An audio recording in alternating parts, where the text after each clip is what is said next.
So some of the things that I've learned through working with young people is how much we still have yet to learn about how to manage mental health problems and psychological difficulties in young people. What I do know is that we still do not do it very well. We don't reach enough young people. We don't provide the access to care that young people need. We often don't provide care that young people want. We provide the care that we know how to do as clinicians, but we don't actually think about the young person in their community, in the context of their family. One of the things that we have developed through working with young people is a model of care that we hope takes those things into account.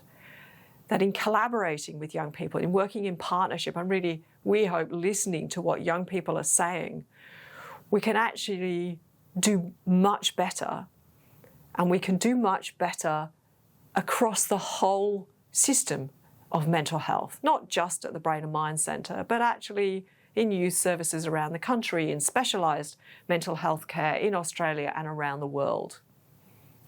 If we work collaboratively and we organise ourselves to provide the care that young people need.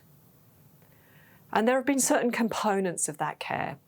If we're going to reach enough young people, we need to have a system of understanding what level of care young people need. When young people walk through a door, do they need a fairly brief intervention to get them back on track again? Are they at risk of developing a more severe, recurrent, persisting disorder? Or are they already at that point and they need to rapidly be escalated into another level of care? We have not done very well with that at all. We still don't do very well with it. We still have limited access. We still don't have good triage systems, and we don't have good pathways in between different levels of care. So we've tried to develop a system that addresses those issues, that solves some of those problems. By having a system that is based on clinical staging, it enables clinicians, young people, their families, GPs, people who are involved in running services or providing the funding for services, to have a better idea about who is walking through the door, which stage of illness that are they at, what type of level of care do they need, where do they need to go, and how do we make sure that we provide the tracks to make sure that people get there easily and quickly, and that the care that they get is appropriate for them.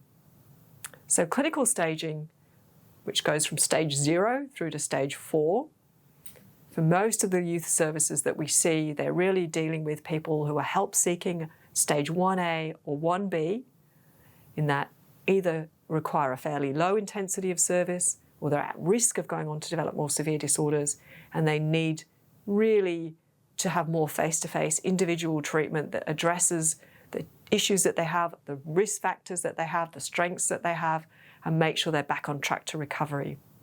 Other parts of our mental health system deal with people at stage 2 who have more established illnesses. Other parts of the service, particularly special mental health services and community services, deal with people at stage 3 or stage 4 who have more persistent, enduring illnesses that require different types of care. So clinical staging helps us to organise services. It helps to make them more efficient. It helps to empower young people to ask for the care that they need, not wait until they've found one level of care in order to get the next level that is appropriate for them. And having a shared model of care around all of those services, a shared way of talking about what is happening for young people, where they are at, means that we should be able to deliver care more efficiently, provide the tracks that people need between different parts of our system to make sure that they recover and that their lives are as good as they want them to be.